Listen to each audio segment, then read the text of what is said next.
and welcome to my video presentation. As you know, my name is Marta Wright and I am here excited to present my presentation about cultural diversity, and the ethnic group that I chose is Sri Lanka. So before I give you some background about Sri Lanka, I would like to say a brief introduction. There is only one race, the human race.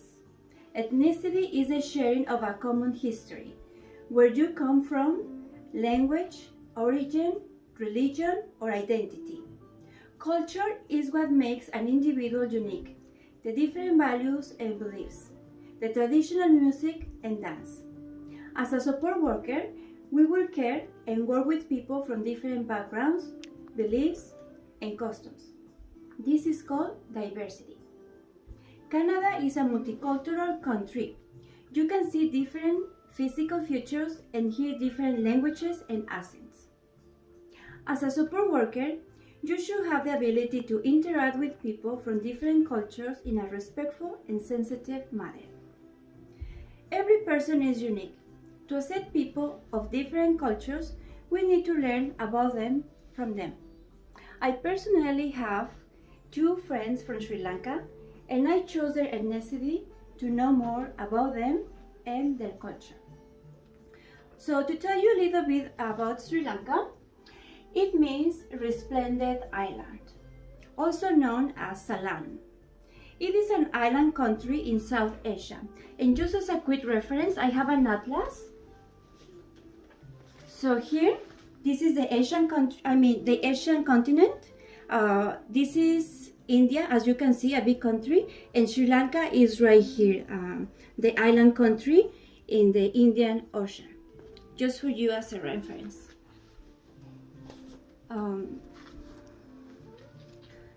So because of this geographic location, the race can be referred as South Asian. The landscape is diverse, from rainforests to tea plantations and to Buddhist architecture to modern city. Sri Lanka is a population of about 21.67 million people, about the population of New York. The 3 largest ethnic groups are the Sinhalese, Tamil, and Muslim. Combined, they make up more than 99% of the country's population. Sinhalese people constitute about 75% of the Sri Lankan population. This is about 16.2 million, making it the largest minority group. Sinhala means lions and are also known as Hela. And also, as a quick reference, this is the Sri Lankan flag, which means the lion flag or the Sinha flag.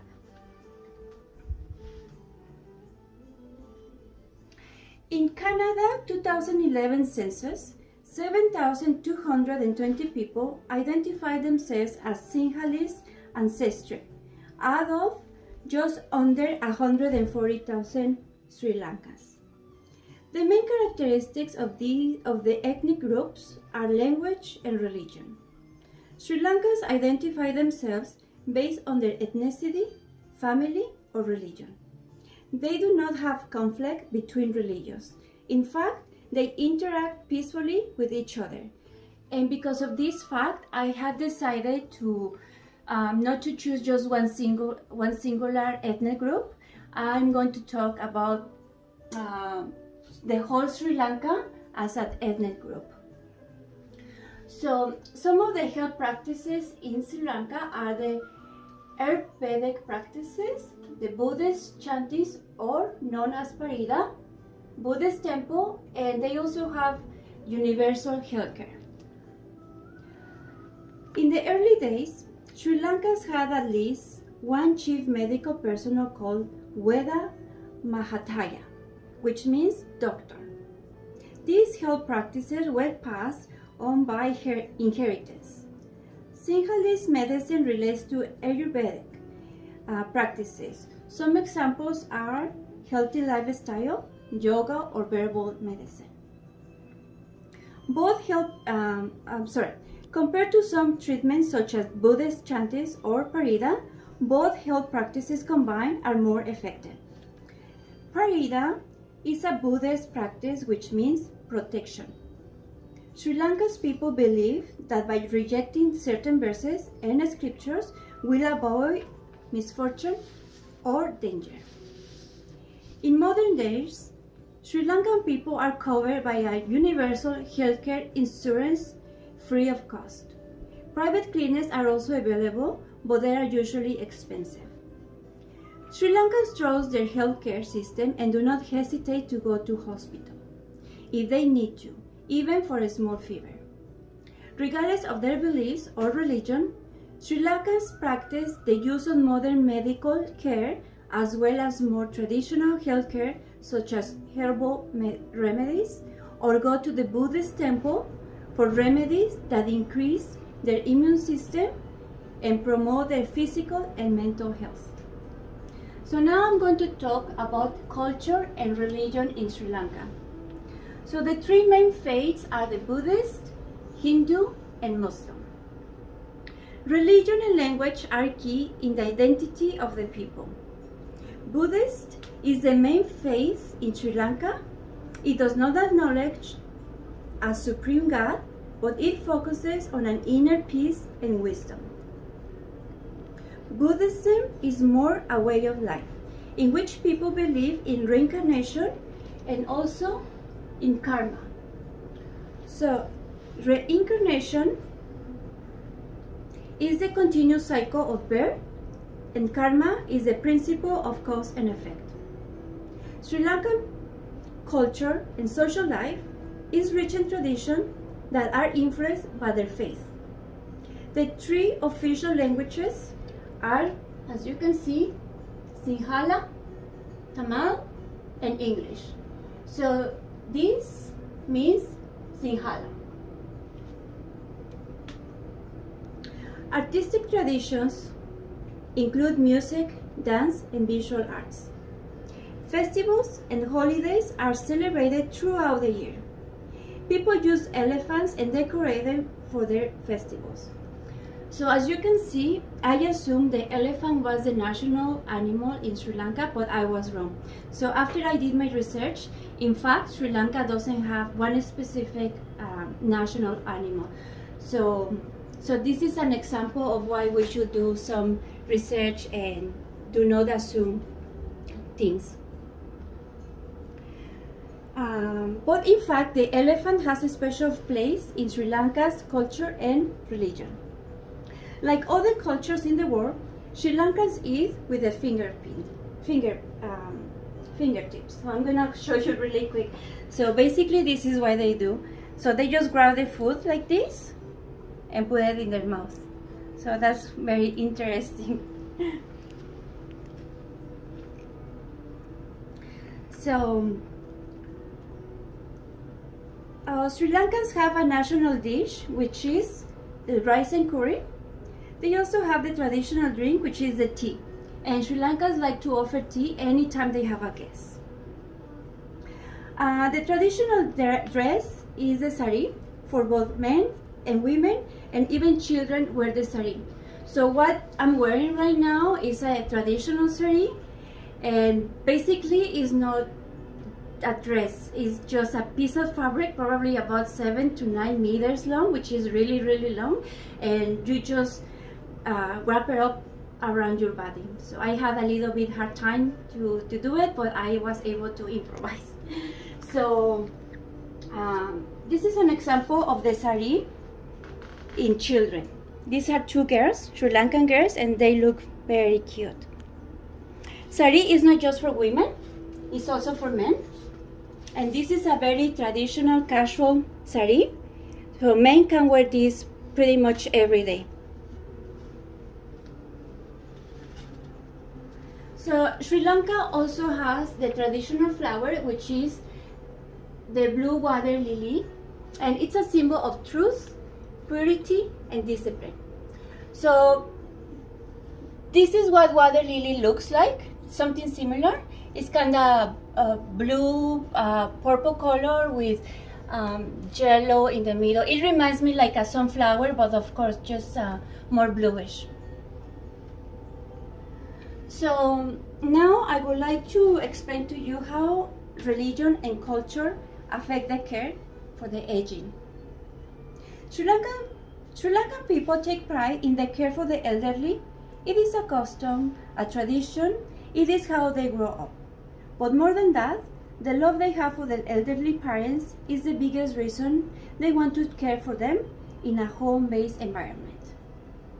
Most of the caregiving is carried out by the family members. Sri Lankan people see it as a blessing. It is a desire to provide care for their loved ones, with compassion and love. They have a vision of a sense of belonging, responsibility, duty, a voluntary act, and a role model. Religion also plays a role in the care for the elderly. They attend the Buddhist temple because they believe that it can improve their immune system and promote their whole well-being. Spirituality is also very important in the life of the Sri Lankan people. So now I would like to talk about the roles of the family and how they care for the person with dementia. The Sri Lankan tradition is that the youngest son will inherit the parents' house. He and his wife will live with his parents, and his wife is expected to look after the elderly parents. However, this arrangement is not necessarily a rule because time and circumstances have changed. And the reality is that whoever in the family is able to provide care for the elderly parents, they will do it by supporting each other and each family member. Sri Lankan people are very involved and devoted in the care of the elderly. Not just one, but many family members come together as a whole in terms of decision making. Their devotion in the care for the elderly is genuine, and in some circumstances, they may not even realize that their loved one has developed a form of dementia. So, as we know, providing care for somebody with dementia it's difficult. So if the people providing the care doesn't know why their loved ones are acting in a certain way, it can bring even more frustrations, and it's kind of sad. So, but regardless of the circumstances, I have learned that Sri Lankans are truly committed in the care for their loved ones, no matter what. The prevalence of dementia in Sri Lanka is about 3.8% according to the Dementia Research UK website. The countries with the highest income have the higher rates of dementia compared with low-income countries which have the lower rates of dementia among their population. So now, I have some quotations from caregivers here. So I'm going to tell you something about the view held in the aging in Sri Lankan people. And the Institute for Research and Development, they did this research about the views and experiences from informal caregivers in Sri Lanka. So I'm going to read to you their quotations. After all, he is my father. I will take care of him until the last moment. This is a son, 48 years old, the main caregiver. Whatever it is, I will do it for my father. This is my duty as a daughter. This is a lady, 38 years old, the main caregiver. My father still remembers, he's conscious yet. I will place him in a care home if I have no other way. I told my sister, I will look after him, let him stay with me. So this is a daughter, 52 years old, the main caregiver. Looking after someone is like an act of merit. God also gives the best in return when you do good to others. So this is a daughter, 56 years old, main caregiver. So this testimony from caregivers reflects their honest views and feelings about caring for their loved ones. I had the opportunity to interview my friend from Sri Lanka who lives here in Fort St. John. I asked her what she would do if she had to look after her her parents with dementia here in Canada, and this is what she said. I would definitely look after my parents at home. I will do it as much as I can. I will quit my job, and I and my husband, we have to work on 2 jobs. He will understand, because this is how we grow up. We send money to my parents in Sri Lanka. We bought a house for them so they can live more comfortably. So her response is a reflection of what you just heard from this quotation from caregivers, which I was not surprised, but the fact that she responded to me directly with no hesitation, without even thinking, I was amazed by her response. So she knew exactly what she would do, and she just said that to me. She also shared with me an experience. She had her grandma who suffered dementia, and she said that between her and many other family members take care to look after her grandma. It was very, very sad, and it was difficult because she would go in the middle of the night out and put herself in danger. So yeah, she said that while they provided care for her, nobody complained. They helped each other, and they were just happy to be able to do it for her. So just the end of my presentation, I would like to say a brief conclusion. So culture is what makes an individual unique, and the sharing of common background, values, and beliefs. Each of us have different characteristics, from personal values to physical and mental health status, among other things. Let's take a moment to learn from ourselves and the other person's culture, and this has an influence on health behavior and making choices. The best way to understand and accept the person's culture is by learning about them and from them. Do not assume that people from other specific cultures are all alike, because not all individuals follow the same beliefs. As healthcare assistants, we must respect and accept the client's belief. Healthcare assistants do not have to agree on their beliefs, but we must be respectful and non-judgmental. By doing so, healthcare assistants can make a difference in the well-being of the person and make them feel valuable human beings by who they are. So this is the end of my presentation. I just want to thank you for your attention, and let you know that I really enjoyed this assignment, this research, and it gave me the opportunity to learn a little bit more about my friend and her culture. Thank you. See you later.